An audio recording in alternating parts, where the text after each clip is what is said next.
శ్రీ గురుభ్యో నమః. శ్రీమాత్రే నమః. మా భక్తి టీవీని ప్రోత్సహిస్తూ ఉన్నటువంటి మా ప్రేక్షకులందరికీ ధన్యవాదాలు తెలియజేస్తూ ఉన్నాము. 21 డిసెంబర్ 2025 నుంచి 27 డిసెంబర్ 2025 వరకు గల వారం రోజుల కాలానికి రాశి ఫలాలు ఎలా ఉన్నాయో తెలియచెప్పుకుందాము. ముందుగా గ్రహస్థితులు, ఆ తదుపరి గ్రహ సమ్మేళనాలు, గ్రహ దృష్టులు, వాటి యొక్క ఫలితాలు తెలియచెప్పుకుందాం. మిథున రాశిలో వక్రించిన గురువుగారు, సింహ రాశిలో కేతువు, వృశ్చిక రాశిలో బుధుడు, అలాగే ధనస్సు రాశిలో చంద్ర, శుక్ర, రవి, కుజ, కుంభరాశిలో రాహువు, శనిగారు వచ్చేసి మీన రాశిలో. వారాంతంలోకి వెళ్ళేటప్పటికి ఏ ఏ గ్రహాల యొక్క స్థితుల మార్పు జరిగింది అంటే చంద్రుని యొక్క మార్పు మాత్రమే జరిగి ఉన్నది మీనరాశిలోకి. ఇక ఏ గ్రహాలు మారలేదు.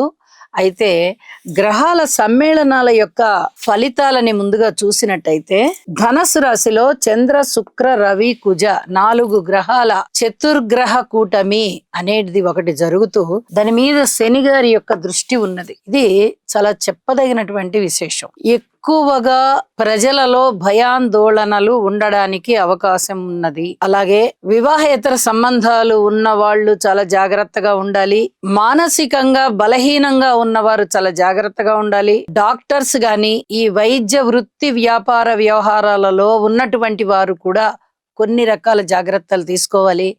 ఎవరైనా ఈ మోకాళ్ళకి సంబంధించి, కాళ్ళకి సంబంధించి ఆపరేషన్స్ చేయించుకోవాలి అంటే కూడా కాస్త తారాబలం లాంటి మంచి ముహూర్తాలు చూసుకుని పెట్టించుకోవడం మంచిది. ఇవన్నీ కూడా కొంచెం చెప్పదగినటువంటి సూచనలుగా తెలియజేస్తూ ఉన్నాను. ఇక దీని మీదనే గురువు గారి యొక్క దృష్టి కూడా ఉంది కాబట్టి అంత భయపడాల్సిన పని లేదు. కానీ మన జాగ్రత్తలో మనం ఉండాలి. కాబట్టి ఈ 2 విషయాలని తెలియచేస్తూ ఉన్నాను. ఇక వారాంతంలోకి వెళ్ళేటప్పటికి శని చంద్రుల కలయిక జరుగుతూ ఉంది. ఇది మానసిక వేదన ఎక్కువగా ఉండేటట్టుగా ఉంటుంది. ఏ గ్రహాల వాళ్ళకి ఈ పరిస్థితి ఉంటుంది అంటే అందరికీ ఉంటుంది. కాబట్టి శని చంద్ర స్తోత్ర పారాయణాలు చేసుకోవాలి. మానసికమైనటువంటి దృఢత్వం లేకపోయినట్లయితే ఎదుటి వాళ్ళకి అలసైపోతుంది. మనకి కూడా ఏమి చేయాలో తెలియని పరిస్థితి. ఏదైనా నిర్ణయాలు తీసుకుంటే కూడా ఆ నిర్ణయం మీద ఉండలేకపోతాము. ఇది కొంచెం మనశ్శాంతి తగ్గడానికి దారితీస్తూ ఉంటుంది. కాబట్టి శని చంద్ర స్తోత్ర పారాయణాలు చేసుకోండి. ఇక గురువు గారి యొక్క సప్తమ దృష్టి కుజ, రవి, శుక్ర, చంద్రుల మీద పడుతూ ఉన్న కారణం చేత గురు మంగళ యోగము ఏర్పడి ఉంది. గజకేసరి యోగం ఏర్పడి ఉంది. చక్కటి యోగవంతమైనటువంటి గ్రహాల యొక్క దృష్టులు కనిపిస్తూ ఉన్నాయి. కానీ గోచారంలో వీటికి అంత ఎక్కువగా ఫలితాలు ఉండబోవు. ఇవే గ్రహస్థితులు జన్మజాతకంలో ఉన్నప్పుడు చాలా అద్భుతమైన ఫలితాలు ఉంటాయి అని చెప్పి తెలియచేస్తూ ఉన్నాను. ఇక రాసుల్లోకి వెళ్దాము. మీనరాశి. మీనరాశి వారికి ఈ వారం రోజుల కాలము 27 డిసెంబర్తో అంతమయ్యే కాలం ఏ విధంగా ఉంది అంటే 4 గ్రహాల ఉనికి చాలా చాలా బాగుందండి. షష్ఠ స్థానంలో కేతు బాగున్నారు. ఇక దశమ స్థానంలో రవి, శుక్ర, చంద్ర 3 గ్రహాలు. దశమం ఎంత బాగా యోగిస్తోందంటే అంత బాగా యోగిస్తుంది. అలాగే షష్టము కూడా దీర్ఘకాల సంచార గ్రహంతో యోగిస్తుంది. ఆదాయం బాగుంటుంది. పేరు ప్రతిష్టలు బాగుంటాయి. శత్రువులు తగ్గిపోతారు. రోగాలు ఏమన్నా ఉన్నాయా, అనారోగ్యం తగ్గిపోతాయి. ధనము పెరుగుతుంది. విజయావకాశాలు పెరుగుతాయి. అనుకోని విధంగా ఆదాయం పెరుగుతుంది. ఎప్పుడో ఒకసారి వచ్చేటటువంటి ధనము లాభం అని చెప్తాం. క్రమంగా ప్రతి నెల ఆదాయం పెరగడమో, లేదా ఏదైనా వారం ధనం పెరగడమో, రోజువారీ ధనం పెరగడమో, ఇలాంటివి ఏమన్నా ఉంటే ఆదాయం పెరగడం అని చెప్తాం. ఇక్కడ ఆదాయం పెరుగుతోంది. ఇది చాలా ఆనందించదగ్గ విషయం. అలాగే దశమం ఎంత బాగా యోగిస్తోందంటే ఇంకొక ఉద్యోగం కావాలి, మనకి ఉన్న ఉద్యోగంతో మనకి ధనము సరిపడట్లేదు అనుకున్న వారికి ఇంకొక ఉద్యోగం ఏర్పడుతుంది. ఇంకొక వ్యాపకం ఏర్పడుతుంది. ఆదాయ మార్గం ఏర్పడుతుంది.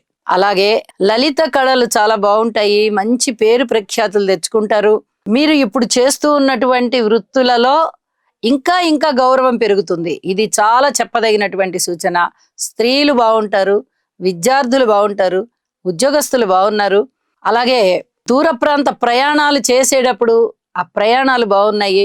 మీకు అధికమైన ఆనందాన్ని, అధికమైన లాభాన్ని ఇస్తున్నాయి. ఇవన్నీ కూడా మీకు ఉత్సాహం కలిగించే అంశాలే. జాగ్రత్తలతో కూడి ఉన్న అంశాలు ఏమున్నాయి అంటే కుటుంబ జీవితాన్ని కాస్త జాగ్రత్తగా చూసుకోండి. ఎవరైతే పిల్లలు కొంచెం ఇబ్బందికరంగా ప్రవర్తిస్తూ మాట వినకుండా ఉంటూ ఉన్నారో కొన్నాళ్ళు వాళ్ళని అలాగా వదిలేయండి వాళ్ళ ఇష్ట ప్రకారానికి. ఆ తరువాత మీరు క్రమశిక్షణలో పెట్టుకోవచ్చు. కొంచెం గ్రహస్థితులు మారనివ్వండి. వైవాహిక జీవితంలో భార్యాభర్తల మధ్య అనుబంధం విషయంలో కూడా అలాగే ఉంది. కొద్దిగా ఓర్పు కలిగి ఉండండి. పబ్లిక్ రిలేషన్స్ విషయంలో కూడా జాగ్రత్తగా ఉండాలి. ఇవన్నీ కూడా చెప్పదగినటువంటి సూచనలే. అయితే ధనము పరంగా బాగుంది, ప్రవర్తన పరంగా మీరు కొంచెం జాగ్రత్తలు తీసుకోండి. నిర్ణయాలు తీసుకునే విషయంలో కూడా ఏ అంశానికైనా పిల్లల గురించి అని కానీ భార్యాభర్తల గురించి అని కానీ ఏదైనా ఇంటికి సంసారానికి ఈ నిర్ణయాలు తీసుకొని అమలు చేయాలి అనుకుంటే గాని కొద్ది కాలం ఓర్పు పట్టి ఆ తరువాత మీరు ఆ కఠినమైన నిర్ణయాలు ఏవో తీసుకుందరు గండ్రి. అప్పటి వరకు వేచి ఉండండి అని చెప్పి తెలియజేస్తూ ఉన్నాను. ఇక వారాంతంలోకి వచ్చేటప్పటికి చంద్రుని యొక్క సంచారం రాశిలోకి వచ్చి ఉన్న కారణం చేత మనస్సంతోషం పెరుగుతుంది. మృష్టాన్న భోజనాలు ఉంటాయి. వినోద కాలక్షేపాలు ఎక్కువైతాయి. అందరితోనూ అన్యోన్యత పెరుగుతుంది. శుభకార్యాలలో పాల్గొనడానికి చాలా వరకు మీకు అవకాశాలు వస్తాయి. ప్రధాన పాత్ర పోషిస్తారు మీరు. ఇది మీ మానసిక సంతోషానికి కారణమవుతుంది అని చెప్పి తెలియజేస్తున్నాను. శివారాధన చెయ్యండి. ఏలినాటి శని జరుగుతూ ఉంది కాబట్టి శని గారికి తైలాభిషేకం చేయించుకోండి. శనిగ్రహ స్తోత్రాలు పారాయణ చేయండి. అలాగే అర్ధాష్టమ సంచార దోషం గురునికి ఏర్పడింది కాబట్టి గురువు గారికి అభిషేకం చేయించుకోండి. నవగ్రహాలలో గురువుకి చేయించుకోవచ్చు. లేదా బాబా గారి ఆలయంలో కానీ దక్షిణామూర్తి ఆలయంలో కానీ దత్తాత్రేయుడి ఆలయంలో కానీ చక్కగా అభిషేకాలు నిర్వహించుకోవచ్చు.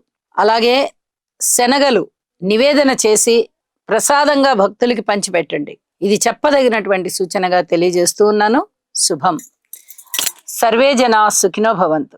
శనిగ్రహం యొక్క అనుకూలత కొరకు నీలాంజన సమాభాసం రవిపుత్రం యమాగ్రజం ఛాయామార్తాండ సంభూతం తం నమామి శనైశ్చరం. ఓం క్రాం క్రీం క్రౌం సహ శనయే నమః. ఈ రాశివారు నవగ్రహ ధ్యాన శ్లోకం అయినటువంటి ఆదిత్యాయ చ సోమాయ మంగళాయ బుధాయ చ గురు శుక్ర శనిభ్యశ్చ రాహవే కేతవే నమః అనే మంత్రాన్ని ప్రతినిత్యము పఠించడం ద్వారా లేదా వినడం ద్వారా మీకు మరింత మేలు జరుగుతుంది. అలాగే మీ మనస్సంకల్పం ఏదైతే ఉందో అది సిద్ధించే అవకాశం ఉన్నది.